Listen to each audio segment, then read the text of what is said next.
Hello lovely people.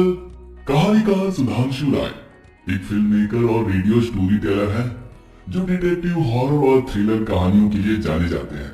उनकी नई detective web series शुरू होने वाली है, डिटेक्टिव बुमराह, जो कि थ्रिल और मिस्ट्री से भरपूर है। देखते हैं उसकी एक झलक। समय की बात भी अलग है। जब वो अंगड़ाई लेता है तब हम कठपुतली बन बीच में झूलते नजर आते हैं, जैसे मैं आज मौत को गले लगाने वाला हूँ। रोपा हवेली, राजस्थान।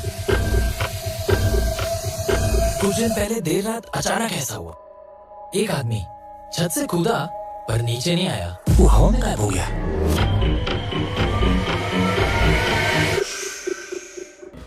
पूरा ट्रेलर देखने के लिए डिस्क्रिप्शन में दिए गए लिंक पर क्लिक करें और थ्रिल और मिस्ट्री से भरे अनोखे सफर के लिए अभी जाकर सब्सक्राइब करें कहानीकार सुधांशु राय के YouTube चैनल को। इस कहानी की लेखिका हैं जया लक्ष्मी। आज भी जब उस दिन के बारे में सोचती हूँ तो रूह कांप जाती है।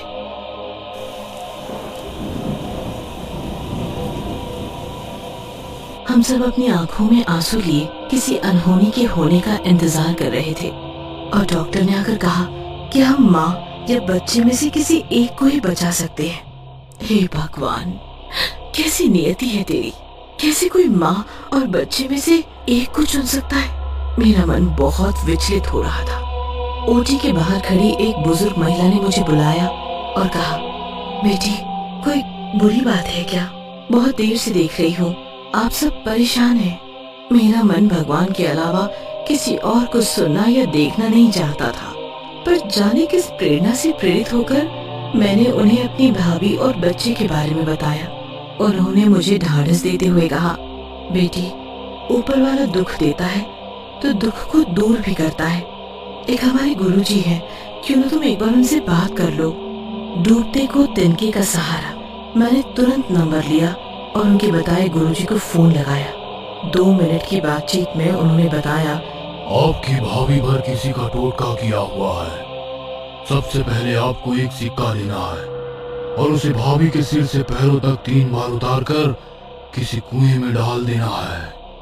और ये सब करने के लिए 5 मिनट से ज्यादा का समय नहीं है, क्योंकि पहले ही बहुत देर हो गई है। मैं खुद इन सब पर विश्वास नहीं करती थी, पर अपने इकलौते भाई के चेहरे को देखकर मेरा कलेजा मुंह को आ जा रहा था। मैं दौड़ी दौड़ी ऑपरेशन थिएटर में गई और भाभी के ऊपर से 3 बार सिक्के को वार कर निकली। डॉक्टर को बोल दिया गया कि वो माँ को बचा ले। हॉस्पिटल परिसर में ही एक कुआं था जिसे अब ढक कर रखा जाता था। कहा जाता है कि उसमें कई मरीजों ने अपनी जान दी थी और अब वहाँ किसी का जाना मना है। मैं गार्ड से गिड़गिड़ाई और उसे अपनी परेशानी बताई। तब जाकर उसने मुझे कुएं तक जाने दिया। जल्दी से सिक्का उसमें डाल के मैं भाई के पास पहुंची, पर गम खुशी में बदल चुकी थी। भाभी ने एक सुंदर प्यारे बच्चे को जन्म दिया था और वो भी ठीक थी। मैंने वापस गुरुजी को फोन किया। उन्होंने कहा, बेटा संकट टला नहीं है, बच्चे की जान अभी भी खतरे में है। और थोड़ी ही देर में डॉक्टर ने उसे रांची रानी चिल्ड्रंस हॉस्पिटल में शिफ्ट किया।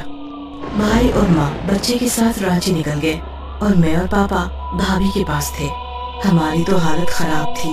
तब तक भाभी के घर वाले भी आ चुके थे। उन्हें भी इस प्रीमेच्योर डिलीवरी की खबर कर दी गई थी। भाभी की माँ के साथ उनकी चाची भी आई थी, जो उनकी माँ से ज्यादा परेशान थी। मैं घर में आ गई और गुरुजी को फोन किया और उन्होंने जो बताया उसे सुनकर मेरे पैरों के नीचे की जमीन ही खिसक गई। उन्होंने कहा, आपकी भाभी के कमरे में एक आईना है? मैंने कहा, हाँ है। ये वही आईना था जो उन्हें उनकी शादी में मिला था।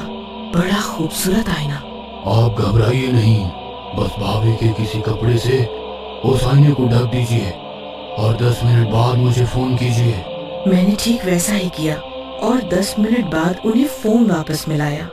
उन्होंने कहा, कपड़ा हटाने के बाद जिसका चेहरा सबसे पहले दिखे मुझे बताइएगा। अगर आप पहचानती है तो ठीक, नहीं तो हुलिया बताइएगा। मैं डरते डरते भाभी के कमरे में गई। उसमें मुझे भाभी की चाची का चेहरा दिखा। मैंने भ्रम समझकर फिर से देखा और बार बार देखा, पर वही थी। मैंने गुरुजी को ये बात बताई। उन्होंने कहा, एक काम कीजिएगा, आज रात 12 बजते ही इस आईने को तोड़ दीजिएगा और मिट्टी के नीचे गड्ढे में भाभी के किसी कपड़े के साथ गाड़ दीजिए। और जब बच्चा हॉस्पिटल से लौटे तो उसे माँ की गोद से पहले उनकी चाची की गोद में डालिएगा और उन्हें कहिएगा कि बच्चे को दीर्घायु होने का आशीर्वाद दे। हमने ऐसे ही किया और उनकी चाची बच्चे को गोद में लेते ही जोर जोर से रोने लगी। हम सब डर गए, अब क्या हो गया? और रोते रोते उन्होंने खुद जो बताया वो हैरान करने वाला था। भाभी की चाची को कोई संतान नहीं थी और भाभी की माँ उनसे छोटी थी और शादी के बाद उनकी 3 संतान हुई और उनकी चाची के हिस्से में आया ताना। बांझ है, कुल को वारिस नहीं दे सकती। सुबह उठकर इसका मुंह देखना पाप है। और न जाने कितनी बातें जिन्होंने उनके दिल को पत्थर बना दिया। और अपनी देवरानी के बच्चे उन्हें फूटी आंख नहीं सुहाने लगे। उनके टोटके की वजह से भाभी की एक छोटी बहन तो 6 साल की उम्र में ही दुनिया को विदा कह गई और उनके भाई को उनके ननिहाल ज्यादा रखा जाने लगा, क्योंकि यहाँ आते ही वो बीमार पड़ जाता था और कई बार तो लगा कि उसकी जान ही चली जाएगी। पर वो दर्द भाभी की माँ को देना चाहती थी, जिससे उन्हें अपनी बेटी की माँ नहीं बन पाने का दर्द जिंदगी भर सहे। और उन्होंने वो आईना बनवाया और टोटका कर दिया, जिससे उनकी संतान पर आफत आ गई। भाभी को अक्सर उस आईने से बच्चे के रोने की आवाज आती थी, पर इसे उन्होंने अपने आने वाले बच्चे की आवाज समझा। पर गनीमत रही कि भगवान के रूप में समय पर वो बुजुर्ग महिला मुझे मिल गई, जिन्होंने हमारे हंसते खेलते परिवार को तबाह होने से बचा लिया। कभी कभी हम समझ ही नहीं पाते कि ताना देना, बुराई करना किसी पर क्या असर डालेगा।